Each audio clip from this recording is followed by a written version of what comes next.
नमस्कारम प्रियजनों, मैं प्रदीप विश्वकर्मा। आप देख रहे हैं इलाहाबाद यूनिवर्सिटी पाठशाला। आज हम विद्यापति के भक्ति पर समर्पित पद के बारे में चर्चा करेंगे। इसमें विद्यापति अपने पूर्ण समर्पित भाव को प्रदर्शित करते हैं, यानी कि एक भक्त श्री कृष्ण जी के चरणों में पूर्ण समर्पित करने का भाव प्रदर्शित करता है। तो आगे बढ़ने से पहले यदि वीडियो आपको अच्छा लगे तो लाइक करें, सब्सक्राइब करें और मुझे सपोर्ट करें, ताकि मैं भी निराश ना हो। मुझे भी पता चले कि हाँ, मेरे साथी मेरे वीडियो को पसंद कर रहे हैं। तो चलिए वीडियो को बिना देर किए चालू करते हैं। माधव बहुत मिन्नति करी तोय, दय तुलसी तिल देह समर्पिनु, दय जन छाड़ बिमोय। गनैत दोसर लेस न पाओ, जब तुह करब विचार, अत तुह जगत जगन्नाथ कहाओ, से जग बाहिर न इछार।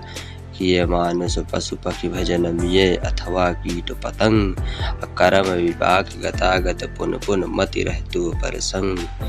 भनई विद्यापति अतिशय कातर, तरैत एह भव सिंधु, अतु पद पल्लव करि अवलंबन, तिल एक देह तिन बंधु।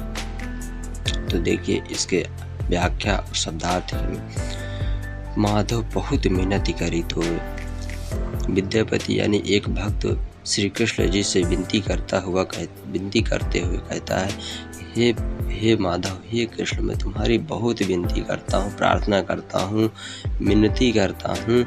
दय तुलसी तिल देह समर्पिणु, दया जन छाड़ विमोय।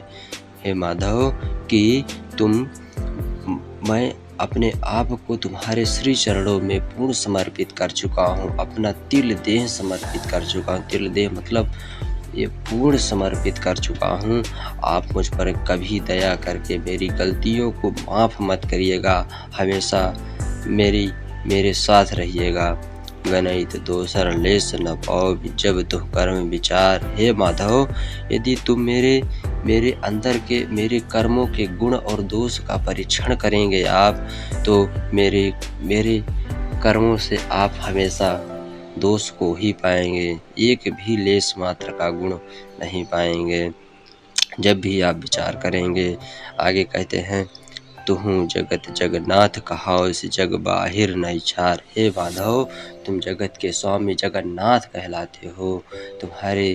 तुम्हारे श्री चरणों के बाहर कोई भी एक कण भी नहीं है।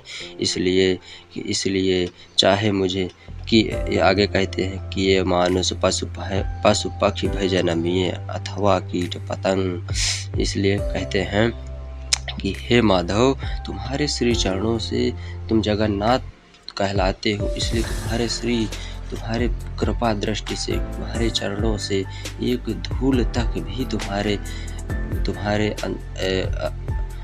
श्री चरणों से बाहर नहीं है। इसलिए हे माधव, चाहे मुझे मनुष्य की श्रेणी में जन्म दीजिए, चाहे पशु की, चाहे पशु पक्षी की, चाहे कीट की, चाहे पतंग, कुछ भी श्रेणी में मुझे जन्मिए। आगे कहते हैं, कर्म विपाक गतागत पुन पुन मति रहतु परसंग।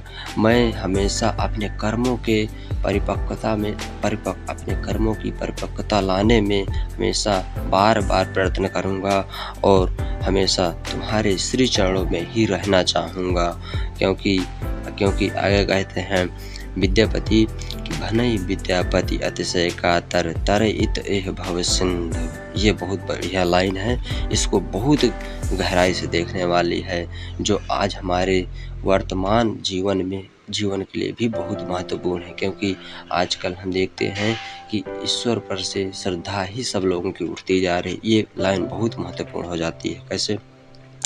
भनई विद्यापति अतिशय कातर, तरैत एह भव सिंधु। विद्यापति कहते हैं कि हे स्वामी, हे प्रभु, हे कृष्ण, इस भव सिंधु में, इस भव सागर में, इस संसार में बहुत कठिनाइयाँ हैं। इसलिए इस संसार से तरैत मतलब तर जाना, यानी कि मोक्ष प्राप्त करना, या इस दुनिया से विदा ले लेना बहुत कठिन होता है बिना आपके। इसलिए आप मुझे चाहे जिस भी श्रेणी में जन्मिए, मैं हमेशा अपने कर्मों में सुचारुता ला करके हमेशा आपके साथ रहना चाहूँगा। और विद्यापति आगे कहते हैं, तू पद पल्लव करि अवलंबन, तिल एक देह दिन बंधु। हे माधव, मैं आपके श्री चरणों की चरण कमलों में आलंबन में वंदना करता हूँ। इसलिए मैं तो आपके श्री चरणों में ही रह करके मतलब अपने जीवन से तर जाऊंगा, मोक्ष प्राप्त कर जाऊंगा। इस भवसागर से दुख भरी दुनिया से तर जाऊंगा। जिसमें विद्यापति का पूर्ण समर्पण का भाव प्रस्तुत किया गया है, जिसमें विद्यापति भक्ति के रूप में अपने अंदर के भाव को प्रदर्शित करते हैं। यानी विद्यापति को ही एक सेंटेंस में न लीजिए, यानी एक भक्त को भी एक कह सकते हैं कि एक भक्त अपने भाव को प्रदर्शित करता है। चलिए यहाँ से ये वीडियो समाप्त होता है। आगे इसी तरह के पद देखने के लिए बने रहिए हमारे YouTube चैनल आर्यावर्त पाठशाला। और हाँ, यदि आप BA सेकेंड ईयर या और किसी एग्ज़ाम की तैयारी कर रहे हैं तो आप इस चैनल को ज़रूर से ज़रूर फॉलो कर लीजिए। इसमें हिंदी काव्य का महत्वपूर्ण संयोजन किया गया है। इसलिए आप चाहे आधुनिक काव्य हो, चाहे मध्यकालीन काव्य हो, इसमें सभी प्रकार के काव्यों का पूर्ण हल मिलेगा। तो चलिए